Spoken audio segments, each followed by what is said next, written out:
जो कल हुआ वो बहुत अफसोसनाक है। एक बहुत ही सीनियर पॉलिटिशियन इस मुल्क के, जो फॉर्मर यूनियन मिनिस्टर हैं, वजीर आला इतनी बार रह चुके हैं, उसके प्रोटेक्शन में एनएसजी है, Z+ कैटेगरी है, उसके बावजूद एक आदमी एक वेडिंग में अंदर आता है और पॉइंट ब्लैंक रेंज पे हमला करता है। तो मुझे लगता है ये बहुत तशवीशनाक है। इस पे थॉरो इन्वेस्टिगेशन तो होनी चाहिए, लेकिन ये कैसे हुआ, किस वजूहात से हुआ, क्या सिक्योरिटी में कहीं कोई कमी थी, वो सब कुछ देखना पड़ेगा। लेकिन मुझे लगता है इसमें बहुत कुछ है जो अभी दिख नहीं रहा है, और मुझे लगता है इसमें इन्वेस्टिगेशन जब तक नहीं होगा बेहतर होगा इसके ऊपर ज़्यादा बात ना करें। वो तो बीजेपी वाले ही जवाब देंगे ना कि अगर सिक्योरिटी लैब्स है, जिस तरह मैंने कहा, शायद कुछ ही लोग इस मुल्क में हैं जो Z+ कैटेगरी सिक्योरिटी और एनएसजी प्रोटेक्ट किया, उसके बावजूद पॉइंट ब्लैंक रेंज पे रिवॉल्वर रखना डॉक्टर साहब के सर पे, इससे दर्शाता है कि कहीं ना तो कहीं कुछ चीज़ है जो जिसकी इन्वेस्टिगेशन बहुत थॉरो प्रोब होनी चाहिए। अब इसमें सियासत न खेल के मुझे लगता है कि जल्द से जल्द ब्लैक एंड वाइट में जो यहाँ की एडमिनिस्ट्रेशन है और जो दिल्ली की हुकूमत है उनको बोलना चाहिए कि ये कैसे हुआ, क्योंकि ये एक छोटी बात नहीं है। अगर इतने हाईली सिक्योर्ड इंसान के ऊपर ऐसा हमला हो सकता है तो आप सोच सकते हैं कि सिक्योरिटी की सिचुएशन क्या है। A person claims that he was after this incident for 22 years. The fact that he got a time last night, that means that he must have tried before also, and he got a wait last night, so that means there must have been some lapse somewhere, and that is what needs to be investigated. देखिए, हम इसकी पुरजोर मजम्मत करते हैं।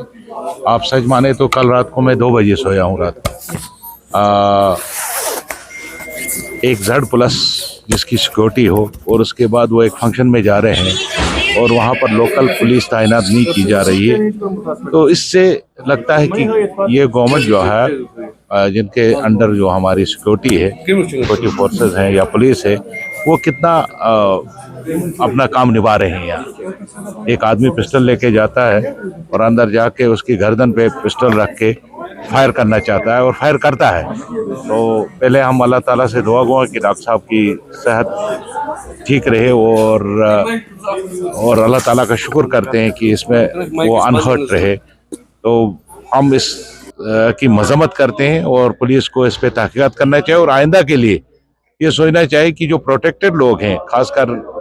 Z+ security जिनके पास है, जो ये कह रहे हैं कि हालात ठीक है, यहाँ आप कोई बंदूक लेके चलता नहीं है, आप एक फंक्शन में एक पिस्टल लेके एक आदमी जाता है जहाँ VIPs को आना होता है और वहाँ पर यह हादसा होता है, हम इसकी भरपूर मजम्मत करते हैं। सबसे पहले अफसोस की बात है,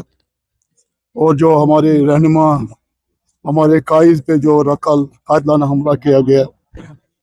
इसकी जितनी मजम्मत की जाए वो कम है, क्योंकि टारलेस लीडर है बरसगीर में डॉक्टर फारूक अब्दुल्ला साहब, और जिस तरीके से वहाँ सिक्योरिटी का इंतजाम होना चाहिए था, क्योंकि वो गन लेके अंदर गया जहाँ हाई प्रोफाइल लीडर जा रहा है और वहाँ पे मेटल डिटेक्टर होते हैं, और उनको देखना चाहिए था कि जब भी वहाँ पे जाते हैं, आए बाजू में दाएं बाएं कौन है क्या है, तो वो उसको इसको देखते हैं वहाँ पे, लेकिन इसमें लापरवाही की गई है। वो इतना क्लोज टारगेट, यानी कि इतना क्लोज आने को कैसे इजाजत दी गई?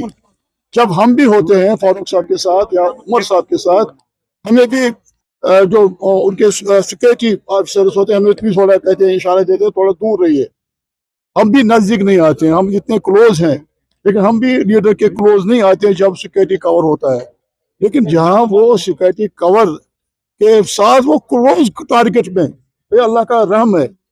अल्लाह का बच, इसमें कैसे बच गए डॉक्टर साहब?